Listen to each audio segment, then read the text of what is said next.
A maldição da mansão Winchester. Eu cresci ouvindo lendas sobre a mansão Winchester, uma casa que parecia ter vida própria.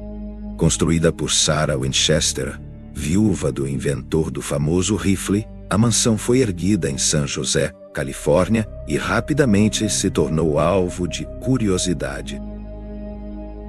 A história dizia que Sarah acreditava estar sendo perseguida pelos espíritos das pessoas mortas pelas armas fabricadas por sua família. Ela achava que sua única chance de escapar dessa maldição era continuar construindo a casa, sem parar, por toda a vida.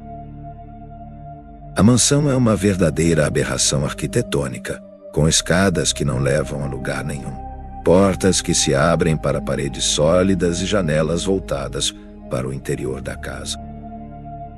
Dizem que ela contratou operários que trabalharam 24 horas por dia durante 38 anos, até o dia de sua morte em 1922.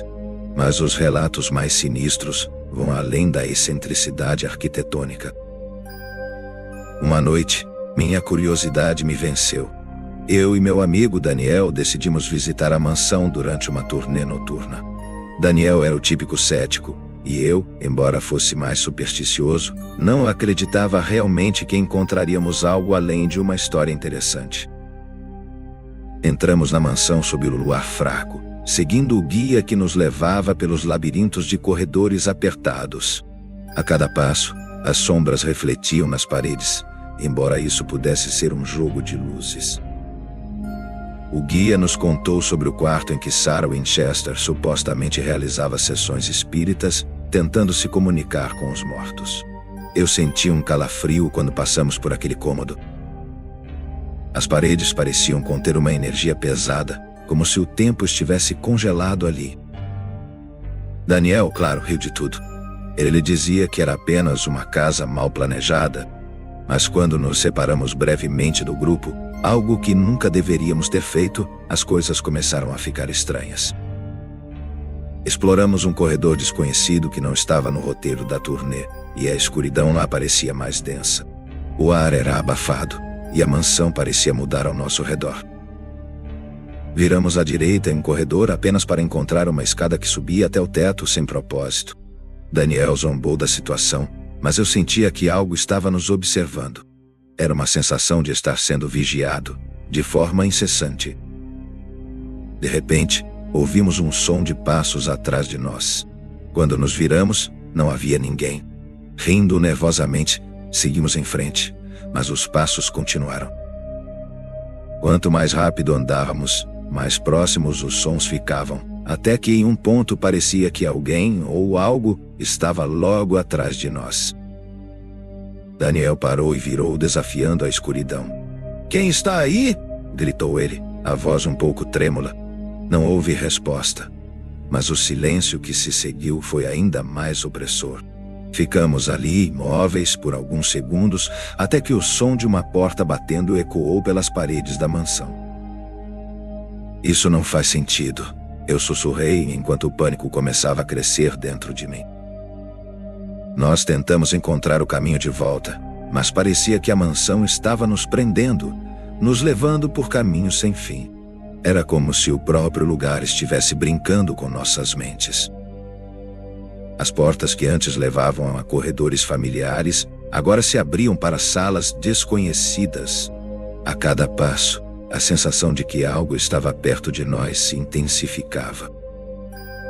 Finalmente, entramos em uma sala que parecia uma sala de estar antiga, com móveis cobertos de pó e teias de aranha. Mas havia uma coisa que estava fora do lugar.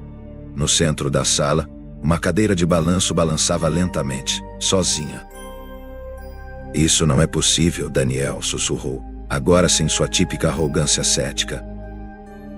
De repente ouvimos um gemido, baixo, quase imperceptível, mas o suficiente para gelar o sangue nas nossas veias. Era uma voz feminina, quase como se estivesse chamando por nós. O som vinha de todas as direções, preenchendo a sala. Eu podia jurar que a voz repetia nossos nomes suavemente, com uma estranha familiaridade. Foi então que vimos algo. Uma figura nebulosa, quase transparente, estava parada na entrada da sala. Era uma mulher, vestida de preto, com o rosto coberto por um véu. Ela estava imóvel, mas havia algo terrivelmente errado com sua presença. O ar ficou muito gelado e o som de passos começou novamente, dessa vez vindo na nossa direção. Corremos o mais rápido que pudemos, sem olhar para trás. Os corredores da mansão pareciam se estender infinitamente, e a sensação de ser seguido nunca desapareceu. Quando finalmente encontramos o grupo e o guia novamente, nós dois estávamos pálidos, sem ar. Não mencionamos o que vimos, apenas dissemos que nos perdemos. Naquela noite, quando voltamos para casa, ambos estávamos abalados. Eu não conseguia parar de pensar na figura que vimos, na voz que ouvimos. Uma semana depois, Daniel me ligou. Ele estava diferente, mais sombrio, como se algo o estivesse perturbando profundamente.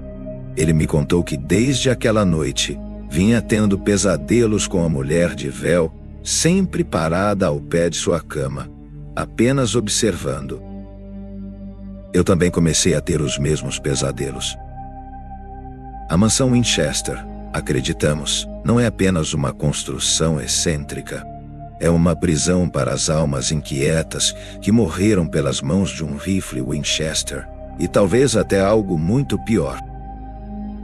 A mansão, com suas paredes errantes e portas sem sentido, mantém os mortos vagando pelos seus corredores para sempre. E agora parece que uma parte de nós ficou presa lá também.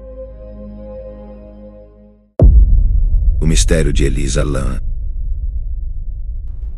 Em janeiro de 2013, Elisa Lam, uma estudante de 21 anos da Universidade da Colômbia Britânica, no Canadá, decidiu fazer uma viagem sozinha pela Califórnia. Durante sua estadia em Los Angeles, ela se hospedou no Cecil Hotel, um prédio antigo com uma reputação sinistra, conhecido por ter sido o lar temporário de criminosos, sem-tetos e até mesmo serial killers, como Richard Ramirez, o Night Stalker. Desde o início de sua viagem, Elisa mantinha contato frequente com sua família, sempre ligando ou mandando mensagens para mantê-los atualizados. Em 31 de janeiro de 2013, Elisa Lam parou de responder às chamadas e mensagens de seus pais. Preocupados, eles relataram seu desaparecimento à polícia local, que começou uma busca pela jovem no hotel e arredores. Sem nenhuma pista concreta sobre seu paradeiro, a polícia divulgou uma filmagem de segurança do elevador do Cecil Hotel, registrada no dia em que Elisa desapareceu. O vídeo, que rapidamente viralizou e intrigou milhões de pessoas, mostrava Elisa em um comportamento bizarro e inquietante. Na gravação, Elisa entra no elevador sozinha e pressiona vários botões, mas a porta não se fecha.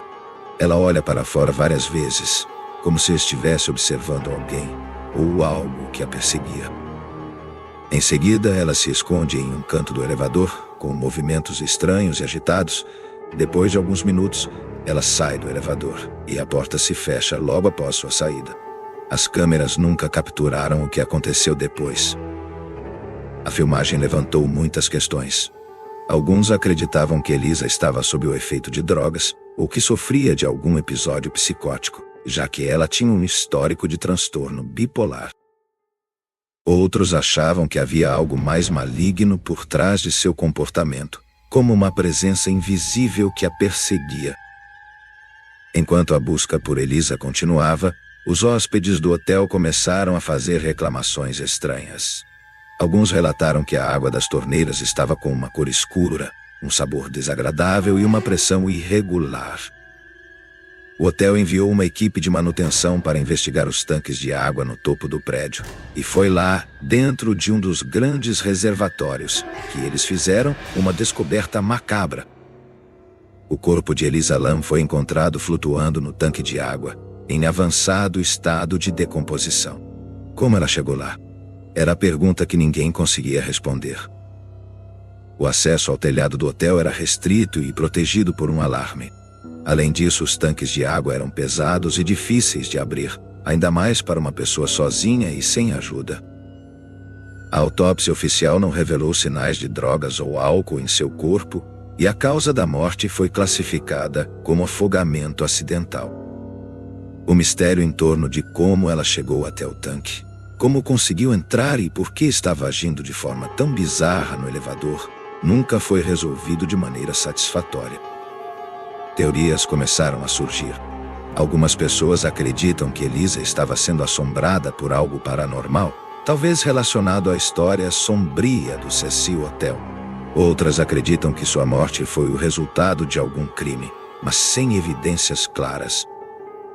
E há ainda aqueles que acreditam que ela teve um episódio psicótico causado por seu transtorno bipolar e acidentalmente encontrou seu fim de maneira trágica. Até hoje, o caso de Elisa Lam permanece um dos mistérios mais perturbadores e inexplicáveis da história recente. O Cecil Hotel, já cercado de fama por sua associação com crimes brutais e atividades paranormais, agora carrega mais uma tragédia em seu legado sombrio. O caso de Elisa Lam continua a assustar e intrigar milhões ao redor do mundo. O vídeo perturbador e os estranhos eventos que levaram à sua morte deixaram uma marca profunda no imaginário popular, com teorias que variam desde o sobrenatural até o inexplicável. O que realmente aconteceu naquela noite no Cecil Hotel ainda é um mistério sem resposta, deixando todos se perguntando se, de fato, havia algo além do natural à espreita nos corredores do infame hotel. O exorcismo de Anneliese Michel. Anneliese Michel nasceu em 1952, em Leibufing, uma pequena cidade da Alemanha. Criada em uma família profundamente católica, Anneliese era uma jovem comum, com uma vida tranquila, até que, aos 16 anos, começou a apresentar sintomas que mudariam sua vida para sempre. Criada em uma família profundamente católica, Anneliese era uma jovem comum, com uma vida tranquila, até que, aos 16 anos, começou a apresentar sintomas que mudariam sua vida para sempre. Ela passou a ter convulsões e foi diagnosticada com epilepsia. Os médicos receitaram medicamentos para controlar as crises, mas isso foi apenas o início de uma longa e aterrorizante jornada. Com o passar do tempo, os sintomas de Anneliese se tornaram mais perturbadores. Ela começou a ouvir vozes que a insultavam e a diziam que estava condenada ao inferno. Além disso, começou a ter visões de figuras demoníacas e experimentava uma intensa aversão a objetos religiosos, como crucifixos e rosários. Sua família, desesperada, começou a acreditar que algo sobrenatural estava acontecendo. Apesar de continuar o tratamento médico, Anneliese e sua família buscaram a ajuda espiritual, acreditando que ela estava possuída por demônios. Em 1973, após muitos pedidos da família, 2 padres católicos, Ernst Alt e Arnold Renz, foram autorizados pela igreja a realizar o ritual do exorcismo. Eles acreditavam que Anneliese estava sendo atormentada por várias entidades demoníacas, incluindo Lúcifer, Caim, Judas, Iscariotes e Nero. O exorcismo de Anneliese Michel foi um dos mais intensos e prolongados da história. Ao longo de quase um ano, de 1975 a 1976, Anneliese passou por 67 sessões de exorcismo, algumas delas durando até 4 horas. Durante esses rituais, ela exibia comportamentos horríveis. Anneliese falava em línguas que não conhecia, demonstrava uma força sobre-humana e rosnava e gritava de maneira aterrorizante. Ela também se automutilava, recusava-se a comer, dizendo que os demônios não permitiam e se contorcia em posturas impossíveis para o corpo humano. As gravações dos exorcismos capturaram os momentos em que Anneliese, supostamente possuída, grita em vozes diferentes e afirma ser habitada por múltiplas entidades demoníacas. A família e os padres relataram que, em muitos momentos, ela parecia ser controlada por forças malignas, incapaz de agir por conta própria. Conforme as sessões de exorcismo avançavam, o estado de saúde de Anneliese se deteriorava rapidamente. Ela ficou extremamente debilitada, sofrendo de desnutrição e desidratação severas. No dia 1º de julho de 1976, Anneliese Michel morreu aos 23 anos de idade. A autópsia revelou que a causa da morte foi inanição. Ela pesava apenas 30 quilos no momento de sua morte. A morte de Anneliese Michel causou uma grande comoção na Alemanha, e o caso foi levado a julgamento. Os padres Ernst Alt e Arnold Heinz, junto com os pais de Anneliese, foram acusados de homicídio por negligência. Durante o julgamento, as gravações dos exorcismos foram apresentadas como evidência de que ela acreditava genuinamente estar possuída por demônios, mas os promotores argumentaram que ela sofria de uma grave doença mental, que não foi tratada adequadamente. Os médicos que testemunharam no tribunal afirmaram que ela sofria de epilepsia psicótica, uma condição rara que combina sintomas epilépticos com distúrbios mentais. Eles argumentaram que se Anneliese tivesse recebido o tratamento médico adequado, sua vida poderia ter sido salva. Os padres e a família acreditavam firmemente que os sintomas dela iam além de uma explicação médica e que os demônios realmente estavam envolvidos. O julgamento terminou em 1978 com a condenação dos padres e dos pais de Anneliese.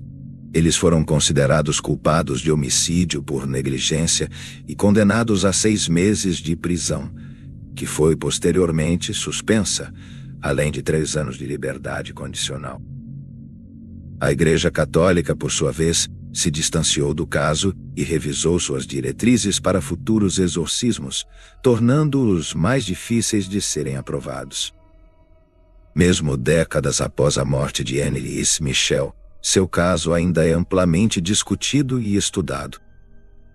Muitos acreditam que ela foi uma vítima de sua época, sofrendo de uma condição psiquiátrica mal compreendida, enquanto outros continuam a ver sua história como uma prova de que o mal sobrenatural pode se manifestar de formas terríveis. O exorcismo de Anneliese Michel é um dos casos mais conhecidos de possessão demoníaca e lhe levanta perguntas desconcertantes sobre a linha tênue entre o sobrenatural e a ciência. Seja pela crença no poder dos demônios ou pela tragédia de uma jovem que sofreu terrivelmente, a história de Anneliese permanece um lembrete de que o terror real pode estar nas profundezas da mente humana ou em forças além do nosso entendimento. A Ilha das Bonecas, uma obsessão assombrada. A Ilha das Bonecas, escondida nas profundezas dos canais de Xochimilco, México, é um dos locais mais enigmáticos e aterrorizantes do mundo. Cercada por uma paisagem pantanosa e acessível apenas por trajinera, barcos típicos mexicanos, a ilha está longe da civilização, envolta em silêncio, exceto pelo som das águas lentas e do vento que sopra através das árvores. Nos anos 1950, Dom Julián Santana Barrera, um homem solitário, resolveu abandonar sua vida comum e se isolar em uma pequena ilha que havia comprado nos canais de Xochimilco. Ele buscava paz e contemplação longe da cidade, mas logo a tranquilidade da ilha se transformaria em um pesadelo vivo. Pouco depois de sua chegada, Dom Julián encontrou o corpo de uma jovem garota afogada nas águas turvas do canal. Sua morte foi um mistério. Não havia testemunhas, e ninguém sabia quem ela era ou como tinha ido parar ali. Para Dom Julián, este evento foi o início de algo perturbador. Ele acreditava que o espírito da menina havia ficado preso na ilha, incapaz de descansar em paz. E não demorou muito para ele começar a sentir sua presença. As primeiras noites após a descoberta do corpo foram estranhas. Dom Julián relatou ouvir passos leves nas margens da ilha, como se alguém estivesse caminhando pela água. O som de risos eram ouvidos na ilha, mesmo quando ele estava completamente sozinho. Uma sensação de desconforto começou a dominá-lo. O que começou como uma tentativa de fuga da vida agitada da cidade se transformou em uma batalha contra o medo crescente de algo invisível, algo que ele não conseguia explicar. Foi então que ele encontrou a primeira boneca. Ela estava flutuando no canal, o corpo de plástico sujo pela lama, os olhos vidrados encarando Dom Julián. Para ele, aquilo não era coincidência. Ele pegou a boneca e a pendurou em uma árvore perto de onde havia encontrado a menina, acreditando que isso apaziguaria o espírito inquieto. Mas ao invés de trazer paz, isso pareceu atrair mais escuridão. Nos dias e semanas que se seguiram, Dom Julián começou a encontrar mais bonecas. Algumas delas boiavam nas águas do canal. Outras eram trazidas por visitantes curiosos, que, ouvindo sua história, deixavam as bonecas na ilha como oferendas. As bonecas começaram a se acumular, penduradas nas árvores, presas às cercas e paredes da pequena cabana de Dom Julián.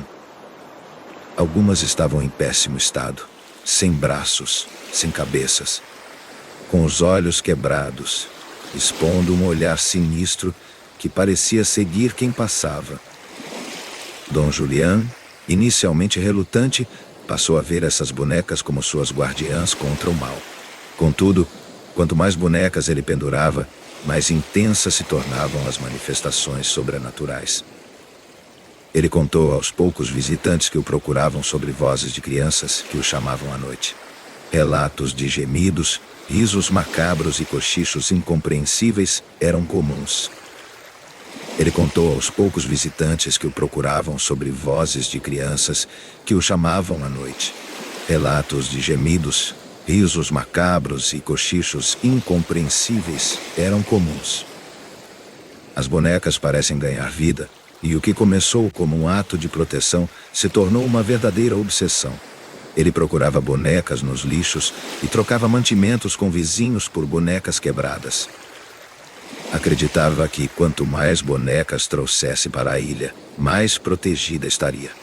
Mas as bonecas também parecem agir como um imã para as energias sombrias da ilha. Cada nova boneca adicionada parecia aumentar a intensidade da maldição, como se o espírito da menina não estivesse sozinho, mas estivesse atraindo outras presenças para o local. Visitantes que se atreviam a chegar à ilha descreviam uma sensação de mal-estar imediato, uma pressão no peito como se fossem apertados por algo que não podiam ver. As crianças chorando ao longo, vozes inexplicáveis, visão das bonecas em diferentes estágios de locação causavam arrepios. Dizem que, se você olhar diretamente nos olhos das bonecas, pode sentir o olhar delas de volta, fixo e assustador. Alguns relatam que, ao cair da noite, as bonecas parecem se mover nas sombras, com suas cabeças girando ou seus olhos escuros brilhando à luz fraca da lua. Por décadas, Dom Julián viveu sozinho na ilha, tornando-se um recluso completamente consumido pela presença das bonecas. A loucura parecia tomar conta dele, conforme contava a quem visitava que as bonecas cochichavam entre si e que sentia a presença da menina afogada sempre por perto. Em 2001, Dom Julián foi encontrado morto por seu sobrinho. Uma tragédia macabra? Seu corpo estava flutuando no mesmo local onde ele afirmava ter encontrado uma garota afogada anos antes. Para muitos, sua morte selou o destino da ilha, confirmando que a presença da garota ainda habitava aquele lugar, esperando novas almas para a atormentar. Após a morte de Dom Julián, a ilha se tornou uma atração turística macabra. Aqueles que se atrevem a visitá-la são avisados que não devem mexer nas bonecas, por medo de despertar os espíritos que, segundo a lenda, habitam o lugar. Guias locais relatam que alguns visitantes saem de lá perturbados, reclamando de dores de cabeça intensas, sonhos com bonecas que ganham vida e até pesadelos recorrentes com a menina que Dom Julián acreditava ter assombrado sua vida.